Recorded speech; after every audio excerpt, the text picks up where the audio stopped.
Ceux qui écrivent la vie de César Auguste remarquent, à propos de sa discipline militaire, qu'il était aussi généreux pour les dons à ceux qui les méritaient, qu'il était regardant pour les récompenses purement honorifiques. Il avait pourtant reçu de son oncle toutes les récompenses militaires avant même d'être jamais allé à la guerre. Et ce fut une belle idée, adoptée par la plupart des gouvernements, que d'établir certaines distinctions purement honorifiques pour marquer et récompenser la valeur personnelle. Les couronnes de laurier, le chêne, le myrte, la forme de certains vêtements, le privilège d'aller en voiture par la ville, ou de nuit avec des flambeaux, une place réservée dans les assemblées publiques, le droit de porter certains surnoms ou titres, d'ajouter certaines marques à ses armoiries, et autres choses du même genre, dont l'usage a été admis sous différentes formes, selon les pays, et qui durent encore. Nous avons pour notre part, ainsi que nombre de nos voisins, les ordres de chevalerie qui ne sont établis qu'à cette fin. C'est en vérité une bien bonne et profitable coutume que cette façon de reconnaître la valeur d'hommes rares et excellents, et de leur faire plaisir en leur attribuant des récompenses qui ne coûtent rien au peuple ni aux princes. Ce qu'on a constaté depuis fort longtemps, et qu'on peut voir encore de nos jours, c'est que les gens de qualité sont plus jaloux de ce genre de récompenses que celles où ils pourraient trouver gain et profit. Et cela n'est pas sans motif, ni sans grande apparence de raison, semble-t-il. En effet, si au prix, qui doit être simplement une question d'honneur, on mêle d'autres avantages matériels et financiers, ce mélange, au lieu d'augmenter la considération attendue, la rabaisse et la diminue. L'ordre de Saint-Michel, qui a été si longtemps en faveur parmi nous, n'avait pas d'autre avantage que celui de ne point en avoir. Ce qui faisait qu'autrefois, il n'était pas de charge ni de fonction à laquelle la noblesse ne prétendit avec autant de désir et d'engouement qu'elle n'aspirait à celui-là, ni qualité qui pût lui apporter autant de respect et de considération. C'est que la valeur aspire et accepte plus volontiers une récompense de même nature qu'elle-même, et préfère la gloire à l'utilité. Les autres dons n'ont pas un usage aussi noble, d'autant plus qu'on les utilise à tout propos. Par des gratifications, on paie le service d'un valet, la diligence d'un courrier, ceux qui font danser, qui font de la voltige, qui plaident. De même pour les services les plus ordinaires que l'on peut recevoir. Et même, car le vice se paie, la flatterie, les maquerelles, la trahison. Ce n'est pas étonnant si la valeur reçoit et recherche moins volontiers cette sorte de monnaie courante que celle qui lui est propre et particulière, noble et généreuse. Auguste avait raison d'être beaucoup plus économe et parcimonieux pour celle-ci que pour l'autre, d'autant plus que l'honneur est un privilège qui tire sa principale qualité de sa rareté, et qu'il en est de même pour la valeur. À qui nul ne semble méchant, qui peut paraître bon? Martial. On ne tient pas compte, pour faire l'éloge de quelqu'un, du soin avec lequel il éduque ses enfants, car c'est une chose ordinaire, si estimable qu'elle soit. On ne fait pas de cas non plus d'un grand arbre dans une forêt qui en est pleine. Je ne crois pas qu'aucun citoyen de Sparte se soit jamais glorifié de sa vaillance, puisque c'était là une qualité fort répandue parmi eux. De même pour la fidélité et le mépris des richesses. On ne donne pas tant de récompense pour une vertu, si grande soit-elle, quand elle est devenue une habitude. Et je ne sais même pas si on la trouverait grande, puisqu'elle est courante. Puisque ces récompenses honorifiques n'ont pas d'autre prix ni de valeur que le seul fait d'être réservées à un petit nombre, il n'est besoin, pour les anéantir, que d'en faire largesse. qu'il se trouve plus d'hommes qu'autrefois pour mériter de faire partie de notre ordre, ce n'était pas une raison pour en ternir la renommée. Et il se peut fort bien, en effet, que plus nombreux soient ceux qui le méritent, car il n'est pas de vertu qui se répande plus facilement que la valeur militaire.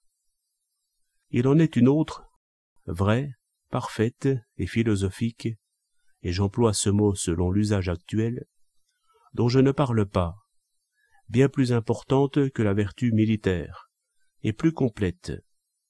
C'est une force et une assurance de l'âme qui la rend capable de mépriser de la même façon toutes sortes d'événements fâcheux, toujours égale à elle-même, uniforme et constante, une vertu dont la nôtre n'est qu'un pâle reflet. L'usage, l'éducation, l'exemple et la coutume ont une grande influence sur la vertu militaire dont je parle, et peuvent aisément la rendre courante, comme on le voit bien par ces temps de guerre civile. Et si l'on pouvait de nos jours réunifier notre peuple et l'enflammer pour une entreprise commune, nous ferions refleurir notre ancienne réputation militaire. Il est sûr qu'autrefois, l'ordre de Saint-Michel, en tant que récompense, ne concernait pas seulement la vaillance, mais allait au-delà. Elle n'a jamais servi de rétribution pour un valeureux soldat, mais pour un glorieux capitaine. L'obéissance ne méritait pas une récompense aussi honorable. Autrefois, elle supposait une connaissance experte et plus universelle des choses de la guerre, englobant la plupart, et les plus grandes, des qualités militaires, car les talents du soldat et ceux du général ne sont pas les mêmes. Elle supposait aussi une condition sociale compatible avec une telle dignité. Mais je prétends que même si plus de gens en étaient dignes de nos jours qu'il n'y en avait autrefois, il ne fallait pourtant pas l'accorder de façon aussi libérale. Il eût mieux valu ne pas l'attribuer à tous ceux qui l'eussent mérité, plutôt que de perdre pour toujours, comme on vient de le faire, l'usage d'une chose aussi utile. Aucun homme de valeur ne songe à tirer avantage de ce qu'il a en commun avec bien d'autres. Et ceux qui, de nos jours, ont le moins mérité cette récompense, sont ceux qui font le plus semblant de la dédaigner, voulant par là se mettre au rang de ceux à qui on fait du tort en répandant indûment et en avilissant une marque qui leur était particulièrement due. Espérer qu'en effaçant et abolissant celle-ci, on pourra soudain remettre en honneur et renouveler une institution de ce genre, ce n'est pas une entreprise bien adaptée à une époque aussi déréglée et malade que la nôtre. Le résultat en sera que la nouvelle institution souffrira dès sa naissance des défauts qui viennent précisément de causer la ruine de l'autre. Il faudrait que les règles d'attribution de ce nouvel ordre soient très rigides et rigoureuses pour assurer son prestige, et cette période troublée n'est pas en mesure de tenir ainsi la bride courte et bien réglée. Par ailleurs, avant qu'on puisse accorder à ce nouvel ordre quelque crédit, il faut qu'on ait oublié le précédent et le mépris dans lequel il a sombré. On pourrait placer ici quelques développements sur la considération à accorder à la vaillance et à ce qui différencie cette vertu des autres. Mais Plutarque a si souvent traité de cette question qu'il serait bien inutile de rapporter ici ce qu'il en dit. Ce qui mérite d'être souligné, c'est que notre société met la vaillance au premier rang de ses vertus, comme le montre son nom, qui vient de valeur, et que dans nos usages, quand nous disons de quelqu'un que c'est un homme de valeur, ou quelqu'un de bien, dans le style qui est celui de notre cour et de notre noblesse, cela ne signifie rien d'autre que vaillant homme, de la même façon que chez les Romains. Car le terme général de vertu, chez eux, tire son étymologie de force.